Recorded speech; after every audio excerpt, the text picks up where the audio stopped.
Stop. You haven't subscribed to the channel yet. Subscribe now. We have new stories every day. Now, let's go. Could anything else possibly go wrong?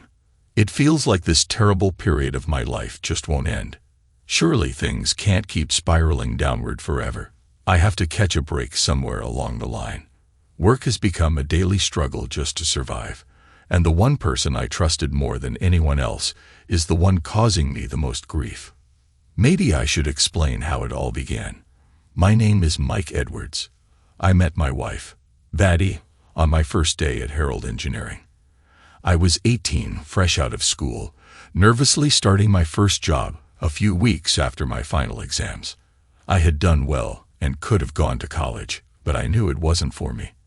I'd had my fill of education, and my parents couldn't afford to support me through 3 years of university. Vaddy was the human resources assistant handling company inductions, and she was drop-dead gorgeous. It took me 3 months to gather enough courage to ask her out. I was convinced she would reject me, and I hadn't even thought of where to take her. But to my surprise, she said yes, and even asked where we were going. Fast forward 20 years, and unbelievably, we were both still working at the same firm. We'd also been happily married for 18 of those years. I headed the project management team while Vaddy had risen meteorically to become the director of human resources at the sizable engineering plant. Everything was fantastic. We had 2 great kids, Zara, 16, and Tom, 14, who were both thriving, a lovely home, and a comfortable lifestyle. Steve Hayes had been my closest friend since primary school. We became buddies with Will Fors during high school, and our friendship endured. Will's younger brother, Eric, joined our circle a few years later. Among us, Eric was the only bachelor. The rest of us were married, and our wives had known each other for years. Eric was more career-focused than the rest of us. I recommended him for a position at our company, and I was thrilled when he landed the director of operations role. It was a lucrative job, and we celebrated his success. Eric mentioned that he was surprised to get the job, as Mr. Harold had been quite tough on him during the interview. 6 months later, the 4 of us were having drinks on a Friday night when I mentioned that my wife, Vaddy, had been acting strangely lately. I thought one of the other wives might have mentioned something to my friends, especially if it was a health issue. But nothing had been said. My friends were concerned, agreeing that Vaddy's behavior was out of the ordinary. I confessed that the idea of an affair had crossed my mind. My friends didn't believe it, but they asked why I thought that way. I struggled to explain it, only saying that something just felt off. Eric hadn't spoken up until that point, but then he vigorously defended my wife. He said he worked with Vaddy, and there was no way she would even consider looking at another guy. Furthermore, he insisted I was foolish for ever thinking she would. I found it odd, almost like a rant, how vehemently Eric defended her. Glancing around, I could see I wasn't the only one taken aback. I recalled his flirtatious behavior with Vaddy, the jokes, the subtle touches, plus those business trips they'd taken together since working at the firm. I stared at him, trying to piece things together. He didn't react, but guilt started to show in his eyes, and he became visibly agitated. Will, who knew Eric better than anyone, sensed it too. Looking at his younger brother, Will said, "Please tell me you're not that stupid." Almost simultaneously, I almost shouted, "So when did you start sleeping with my wife?" We both stood. I lunged towards him, but Steve and Will managed to keep us apart.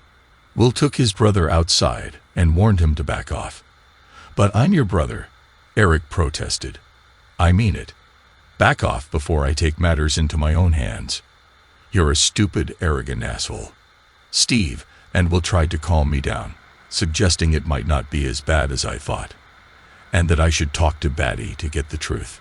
Reluctantly, I agreed and headed home. When I got there, Vaddy was sitting at the kitchen table, tears streaming down her face. "I guess Eric called to warn you then. Is it true?" Vaddy didn't deny it, but she downplayed it, saying it wasn't an affair. Supposedly they messed around during a business trip, but my investigation revealed that messing around equates to cheating. She swore it was a one-time, alcohol-fueled mistake, but I wasn't convinced. I'll admit, my reaction was harsh. Whether it happened once or 100 times, cheating is cheating, and I felt completely blindsided. Batty couldn't explain her actions, and her apologies felt hollow. In the months that followed, we separated and headed for divorce. It was bad enough. But things got worse when I found out Batty was seeing Eric again. That pretty much confirmed my suspicion that there was more to it than just a one-time mistake. The pints with Steve and Will stopped. It was awkward since their wives were friends with Batty. They did ask to hang out, but I wasn't in the mood for company, and I had little money to spare. I also assumed they'd be socializing as a group, especially with Eric being Will's brother. Losing your wife to one of your best friends was a miserable experience. It felt like I had lost my entire life. Batty won custody of our 2 kids and kept our house. I knew Eric spent time there, yet I was still paying for half of the mortgage plus child support. All I could afford was a tiny flat in a rundown part of town. This didn't help with the kids. They weren't too keen to stay over and wanted to spend time with their friends who all lived near our old house.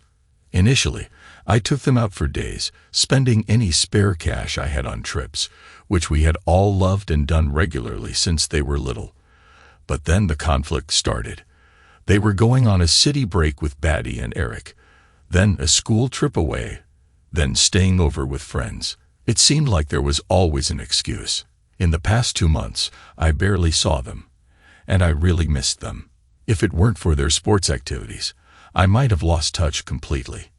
I used to always be involved in their sports events and coached them both in football. Batty never showed up, preferring to take some me time, but now both she and Eric attended everything. At halftime during Zora's football match, I asked Batty why she was there. She got defensive, saying, "They are my kids. You never bothered before." Well, I thought it would be good for the kids to see our support for them, especially through our breakup. As long as you're doing it for them, and not for yourself, or to prove a point, you wouldn't be so shallow as to flaunt your new boyfriend in front of me. Don't be ridiculous. We're done, and I have no interest in you anymore. As she said that, she nestled into Eric's arm. I walked away, biting my lip yet again. Work felt like pure torture. I had to endure seeing Batty and Eric regularly. The worst part was the never-ending barrage of comments from the guys in his team. They seemed to relish in baiting me.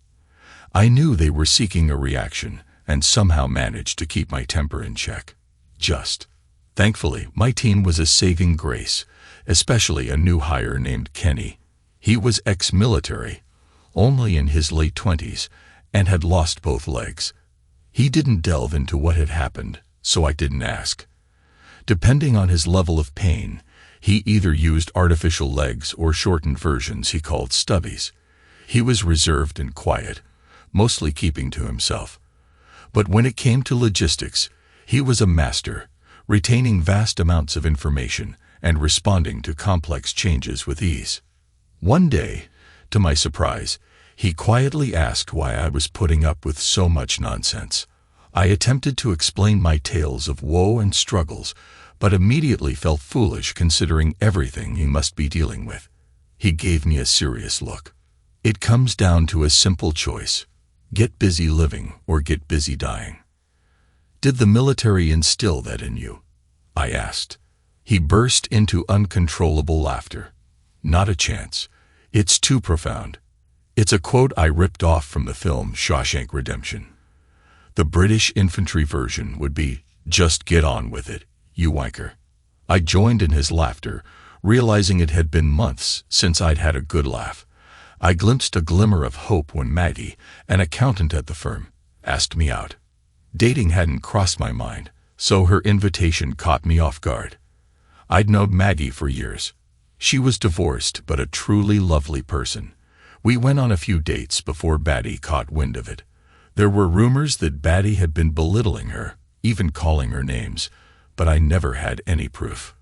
When Maggie came over to meet my kids, They behaved horribly. They ignored her at first, then started parroting their mother's negative opinions of her. I was mortified by their behavior and made sure they knew it. Maggie, being gentle by nature, became visibly upset, insisting on leaving despite my apologies. I told the kids to go back to their mothers, struggling to keep my temper in check. I tried calling Maggie numerous times, and when she finally picked up, she explained that she didn't want to create any problems with my family. It was better to end things now rather than later. I was devastated. It felt like no matter how hard I tried to do the right thing, I just kept getting knocked down. It was as if I should just throw in the towel. Then Kenny's words came back to me. I was in search of some positives in my life when Zara dropped the bombshell that Eric had promised to buy her a car and driving lessons for her 17th birthday. I was seething, but I told her that I needed to discuss it with her mother first. Zara stormed off in a huff. I called Batty to inquire how my 16-year-old daughter was on the verge of owning a car without my knowledge. You know I wanted to be the one to teach the kids to drive, and I definitely don't want her owning a car yet, I said. Why not?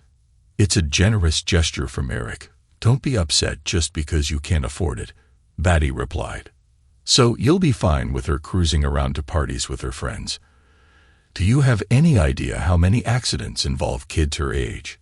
I wanted to ease Zara into this. Let her use our cars until she's more mature and we can trust her, I retorted. Oh well, no, I hadn't thought about that.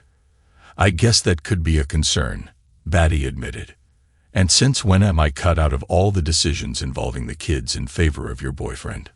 I questioned. I'm their guardian, she insisted. Wrong. We're both their parents. You just happen to have custody. Next thing I know, you'll be telling me that Jerk wants to adopt them, I said incredulously. Don't be ridiculous. I agree we should have consulted you first. I'll tell her we won't go through with it, Batty conceded. Great, so I'll be the bad guy again, ruining her chance of a car, while Eric gets to be the hero. Are you two deliberately trying to cause problems between me and Zara, or is it just a special talent you both share? I grumbled. Of course not.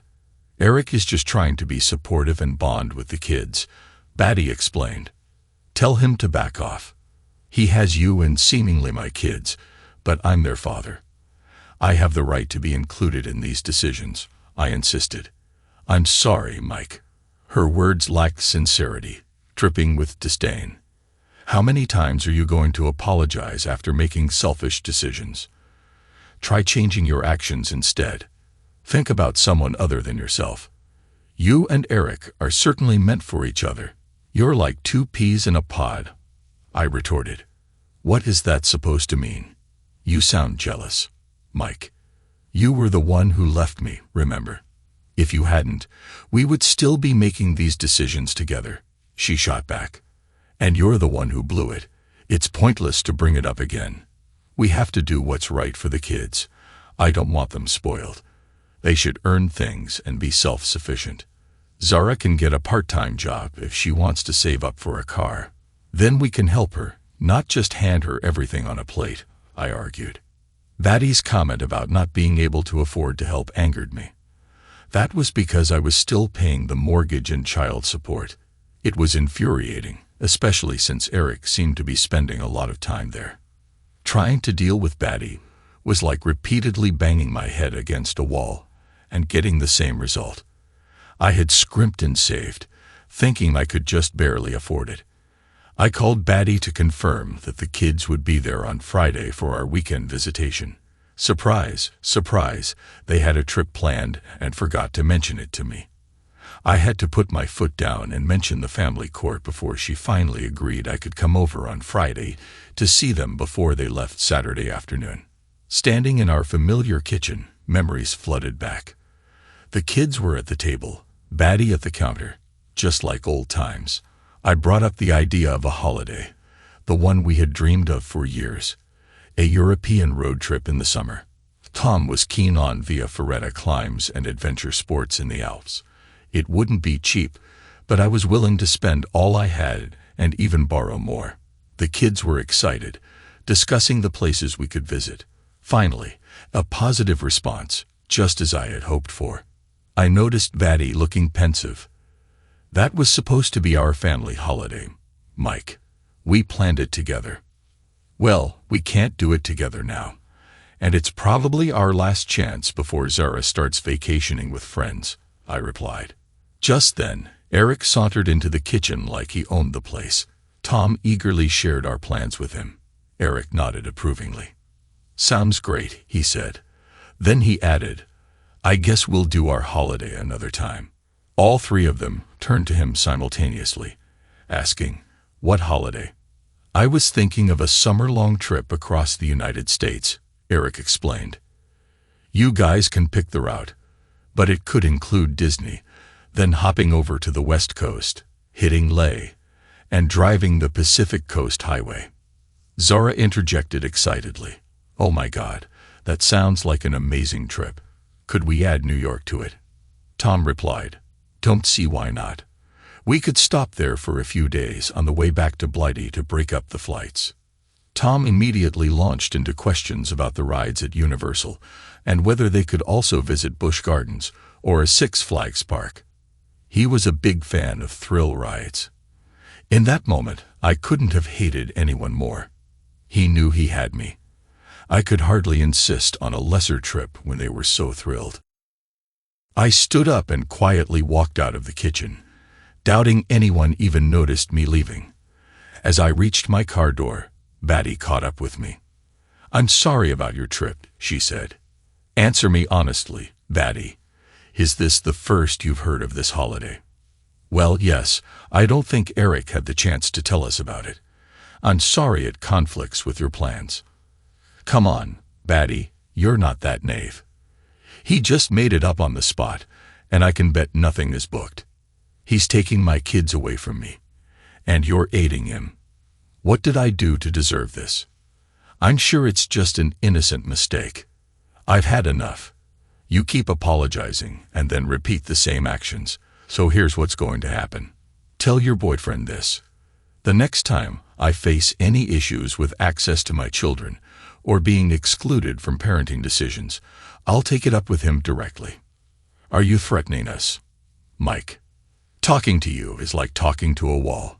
So yeah, I'm trying a different approach and we'll deal with the consequences. You wouldn't harm us. Maybe not you, though you deserve it, but he's due some payback. You and he should think carefully before putting someone in a position with nothing to lose, and that's exactly where you've put me. I glanced up to see Eric standing at the door. I half expected him to attack me, considering he was bigger, but he just scurried back inside the house. I noticed the disappointment on Batty's face, although she quickly masked it. You see, a real man doesn't resort to threats of violence. No, it seems he just runs away. I took a breath, turning to Batty. Are you trying to gain their favor and push me away? They're my kids, not his. I like to think I'm a good dad. You should want me involved instead of playing these pathetic games. Batty seemed at a loss for words. It's not. You err. This shouldn't be a competition. But let's be honest. You've won. I've lost. You have the house, the money, our friends, the rich boyfriend, and the kids. But your winning doesn't mean I have to lose every time, Batty. The old Batty would have realized that long before me. She just stood there, mouth open, unable to speak. For God's sake, I give up. I want to talk to the kids again tomorrow without that jerk. I got into my car and drove off, leaving Batty standing there, looking like a deer caught in headlights. Before entering, I made sure Eric wasn't around. The kids slouched on the couch in our old living room, looking like it took great effort, while Batty stood at the doorway. Don't worry, I won't take up much of your time. There was no verbal response, but Tom managed to look up at me. I know the breakup is hard for you both, and I wanted to remind you how much I love you. Your mom does too. That will never change. Batty looked surprised that I had included her. But I don't understand what's happening with you guys. I can barely recognize you these days. You're great kids, but now you've developed this snotty attitude like nothing is good enough. I love you to bits, but I deserve better than to be messed around. If you want to move on with your mom and Eric, I will back off. If you want stuff and big holidays, then Eric is your man. What I won't do is show up every weekend to hear some lame excuse about you being busy." Batty tried to interrupt. "I hardly think." "Yeah, well, I've heard enough of what you think, and I am talking to my kids potentially for one of the last times. I can't buy you the things he does, but I'd still like to spend time with you both, do sports, go camping, whatever it is you want. I know it's not Florida or wherever, but it would be us together, and you'll both be off to college in no time at all." Still, no response other than looking awkward and fidgeting. The way you guys behaved with Maggie was unforgivable. What gives you the right to treat someone in that manner? That is not how we brought you up. I have never been so embarrassed by my own family. I hope you're all happy. She won't have anything to do with me." Batty riled at that. "Well, she wasn't good enough." "She? Really, Batty? What did she ever do to you? She's a lovely person, and all she did was agree to go out with me. You were supportive when we married, and I never criticize Eric. But well done. You've scared her off, all because you're worried about my psycho ex-wife and kids." I winced, realizing I had said all of that and sworn in front of the kids. Both Zara and Tom looked shocked. That information seemed to be a revelation to them. Turning to Batty, I continued, "And another thing. Thanks to Eric rubbing lack of funds into my face, I checked with the child maintenance agency, and they reckon I should have offset the mortgage against some of the child support. So you can expect an assessment and revision. Maybe Loverboy can step up and pay towards my house that he seems to be living in." Zara piped up, looking at her mom. "Dad's still paying." Her voice trailed off, and Batty was back to her goldfish impression. The kids didn't look much brighter. It didn't seem like I was going to get a response out of any of them. I stood up in frustration once again, mumbled something about letting me know, and left. I returned to my cramped apartment, pondering if I could afford to move elsewhere. I hadn't mentioned to Batty that my lawyer advised me to continue with the mortgage payments and reduce the child support. It ensured a roof over my kids' heads, but he suggested it might also turn out to be a good investment with property prices soaring. Eventually, when Tom moved out in a few years, she would either have to sell or buy me out. My phone rang, and it was Zora. I found myself wondering what new challenge life had in store for me. "Hi, Zora," I answered. She quickly explained that Tom was also on the line. She spoke rapidly. "We figured out that we owe you 6 weekends and 4 weeks of vacation, and we were wondering if you still wanted to go on that tour through Europe this summer. We could visit the Black Forest, see the Alps, and travel down through Italy." Her words tumbled out in a nervous rush. "Do you remember those places? Of course, we've talked about it for years, and it should be a lot warmer than Scotland. And Dad, well, we're sorry about how we acted. Mom never mentioned that it was her who cheated. We thought it was you, and that it must have been with Maggie.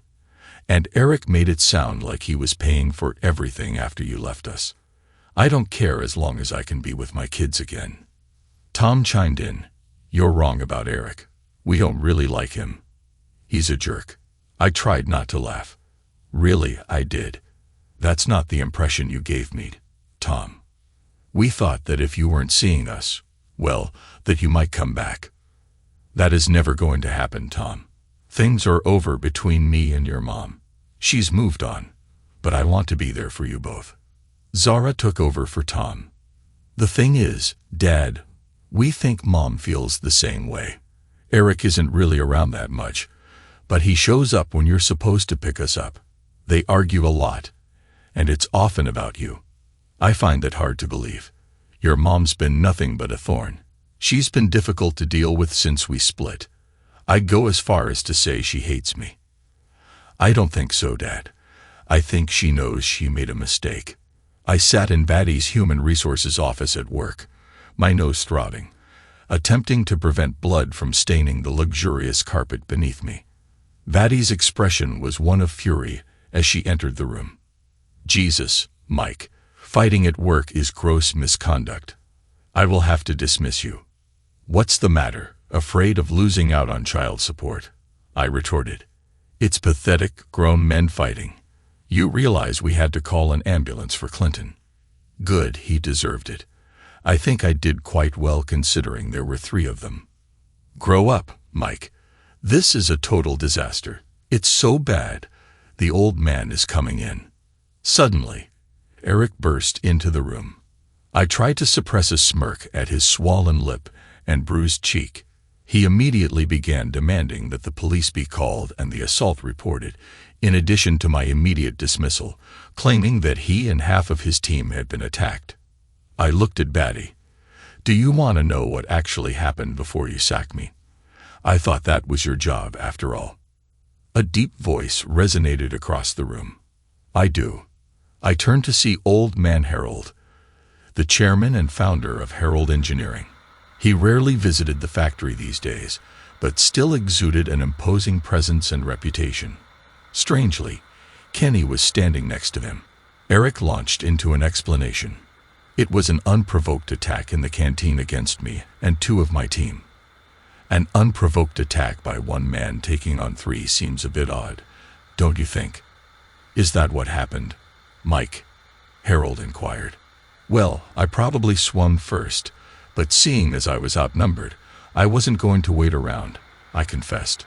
I thought I saw Harold stifling a smile. Batty interjected. We will have no option but to dismiss you and call the police. Mike, you had already threatened Eric. I heard it myself. Nothing somebody says can justify an assault. Shouldn't you ask what provoked it? I interjected. I presume it's jealousy over mine and Eric's relationship. Batty replied. No, it's been months of harassment by him and the guys from his department, Eric exclaimed, almost hyperventilating. That's total rubbish and just a pathetic excuse, Eric retorted. Kenny spoke up then. I can confirm everything Mike said is true. Eric looked at him with disdain. Who the hell are you? If you know what's good for you, you'll keep your nose out of other people's business. Harold intervened. Kenny is my grandson, and I believe him all day long over someone like you. I got over my surprise and produced my phone, skipping back and pressing play. Hey, Cucky, our boss was late in this morning. He was probably giving your missus a good scene too. The recording played out. Everyone in the room shifted uncomfortably. I caught the look Batty gave Flores. I flipped through the notes again. You know she slept with him for months before you 2 broke up, right? Did you know that? Are you one of those people who likes to see your wife openly cheating? Batty's face turned crimson, while Flores shouted, This is total bullshit. I skipped back again. The next voice was Flores. It's a shame you were late for work all those times, Mike, and you didn't get the manager's role. I looked at Batty. Have you ever known me to be late for work? Ever in all the time we've been here? He blocked it and told me so, told me to move away, as it would happen every time. I switched to the recording from the dining room. It was Clinton Morgan's voice. Eric said she's great at what she does, and really likes it. Once he gets her up to speed, we'll have a little party with all the guys. Maybe we can even get that cute little girl of yours involved. The sound of scuffling and the fight followed before the recording cut off. It was the last comment I reacted to. You're still the mother of my kids, and the mention of Zara. Batty glared at Flores, who shifted uncomfortably. I didn't know that idiot Clinton was going to say that. He was just trying to wind him up. Old Man Harold's voice cut through the tension. Officially, everyone involved is suspended pending investigation and disciplinary hearings. Unofficially, Turner, get out of my building and take your buddies with you. Anyone calling the police will never work in the industry again. You're on borrowed time anyway. Worst appointment I ever made. Don't even think about contacting me. You'll regret it. He nodded at a security guard outside the door, who promptly came in and escorted Flores away. Turning to me, Harold said, In light of everything, I'd say you handled it well, but you should have come to me. Go home, Mike. Get cleaned up. Batty, We need to talk. I can't believe this type of behavior has gone unnoticed. Even ignoring your role in things as HR director, you should have been aware of what was happening. Tears streamed down Batty's cheeks. You do know it's not true, Mike. It wasn't months. It was once, and I regretted it as soon as it happened. I walked out with Kenny and thanked him for both the backup and the advice, offering to buy him a pint or many. I'd love to, but I have to travel for a regiment thing on Sunday. I usually just take myself off into the hills for some peace, but they've roped me in for something official. No trouble next time, though. And what's that about the old man being your granddad? I didn't like to broadcast it or take advantage. I was going to mention your troubles to him, but I figured you needed to find your own solution, and then I'd help. After all, he today that sheds his blood with me shall be my brother. I started laughing. Now I know that one is an old army quote, if you count Shakespeare and Henry V. Kenny chuckled. That's the one, Band of Brothers. They used it in officer training. It was a bit highbrow for the rest of us. Batty arrived at my flat that night, and though I let her in reluctantly, I couldn't help but inquire about Harold. He confirmed Eric's involvement, along with the other two in the fight. They're all being dismissed. Others in the team admitted to your harassment and claimed Eric put them up to it. I received a reprimand and a final written warning. Are they taking this to the police? No, the guys admitted to the harassment but want to keep it quiet. They're saying it was just a disagreement that got out of hand. Did you talk to Flores? Ask him why. He wanted you gone because he thought I still had feelings for you. He admitted the conversations were meant to push you to snap and get you fired, but you never took the bait. You just ignored them. Is he out of his mind? You don't cheat, lie, and treat someone like crap if you love them. You've been treating me horribly for months. I'd go as far as to say you even enjoy seeing me in pain. Batty burst into tears. None of this was supposed to happen. It was a mistake, and you weren't supposed to find out. You weren't supposed to leave me. Everything went wrong. I thought if you missed the kids and your life was miserable, you might give me another chance, but it didn't happen. Eric was just a tool to make you jealous. I don't have any real feelings for him. So you acted like a jerk because you wanted me back. Seriously. Take responsibility for your actions. Batty, you caused all of this. I don't recognize you anymore. The woman I married would never have done those things. She was kind and caring. Where did she go? I messed up when I realized you weren't coming back. After the divorce, I felt like I had to follow through. The kids, our friends, and my family wouldn't believe what I had done. Steve and Will refused to be in the same room as us. I haven't seen their wives or families in months. I had to prove I could make it work with him. Otherwise, I had thrown everything away for nothing. I had to prove I made the right decision, and that he was the better man. My life with Eric had to seem perfect, and the more I diminished you, the better my decisions would appear. I tried to make it seem like a love affair, but it was never that.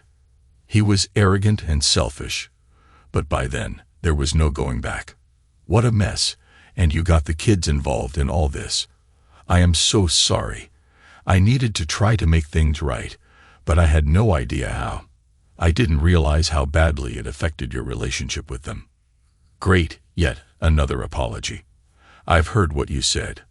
I will change my actions, so I don't need to keep apologizing. At least it's over with him. He's gone now. And I need you, and so do the kids. They're really angry with me. I thought maybe we could try again. I've never stopped loving you. I couldn't believe it. I was so certain she hated me. It gave me pause for thought, but not for long. There's no way back, Batty, not for me. The bond and trust we had are gone. I'm not trying to hurt you, just trying my best to cope and get my life back on track. I joined Steve and Will for a pint on Sunday morning, and they immediately laid into me for not returning their calls and texts. I tried to explain, but with our wives being close and Eric being Will's brother, it wasn't that simple. Will chuckled. He's no brother of mine. I haven't spoken to the guy since that night in the pub. Probably for the best, or I'd have knocked him out.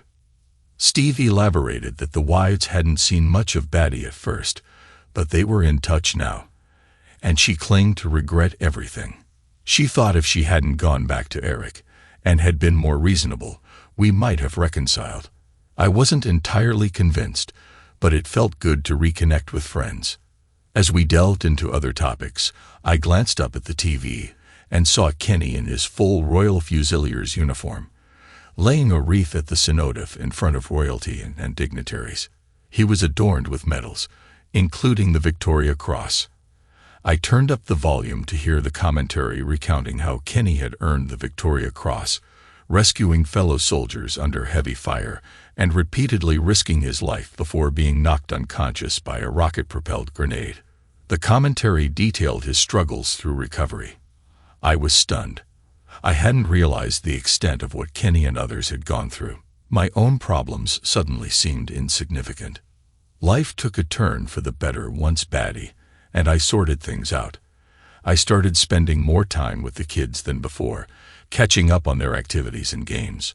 Our custody arrangement became flexible, allowing them to stay with me whenever they wanted, and they always seemed happy to be around. The child maintenance service reduced my payments as suggested, which helped balance out the mortgage. At work, I earned a promotion and a hefty bonus, thanks to Harold's desire to avoid any legal trouble. With things settling down, I found myself rekindling old hobbies and planning trips. So you can imagine my surprise when Maggie showed up at my new place. We hadn't spoken in months, and I didn't think she knew where I lived. Welcoming her in with a mix of uncertainty and curiosity, I asked, "What brings you here, Maggie?" "I'm here on behalf of Zara and Tom," she explained. "They apologized and filled me in on everything. Zara mentioned you weren't seeing anyone. How did they even find you?" I wondered. "Batty probably gave them my number," Maggie replied. I spoke to her, and she confirmed what the kids said, acknowledging that we both needed to move on. Things were getting surreal. "It seems both your kids and your ex-wife think highly of you, Mike," Maggie said. "They think I'd be a fool not to go out with you." Sliced bread. That seems a bit exaggerated, don't you think? I chuckled. Maybe more like the best thing since the steam engine. Sorry, it's an engineering thing. I'd argue for the calculator or computers, Maggie quipped. After all, I'm an accountant, but I'd like to find out for myself. Mike. Yeah, I'd like that too, Maggie, I replied earnestly. And so we started dating again. Our relationship grew from friendship and companionship to passion and intimacy, the kind of things money can't buy. Where it will lead, only time will tell. But for now, things are going well. Was it luck that brought us back together? Perhaps, but I like to believe that by no longer playing the victim, I opened myself to better fortune. I stopped tolerating the nonsense others threw my way and relearned how to stand up for myself. So far, the results have been fantastic, but I'll never take it for granted. Life has a funny way of surprising you when you least expect it. I hope Kenny's story is received with open hearts. With Remembrance Day approaching, thoughts turn to the significance of this day. It often feels like one of the rare instances where we truly honor our veterans. Kenny's story offered insight into Mike's struggles and spurred him to take action. The Victoria Cross stands as the highest military honor for valor in the United Kingdom. Yet, in the last 50 years, only 6 Victoria Crosses have been awarded, with 4 of them given posthumously.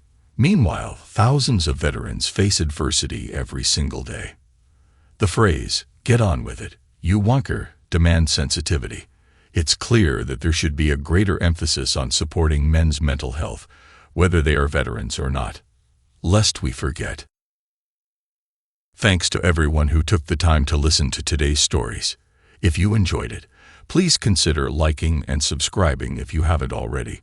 Feel free to share your thoughts on the events in the comments below. Take care.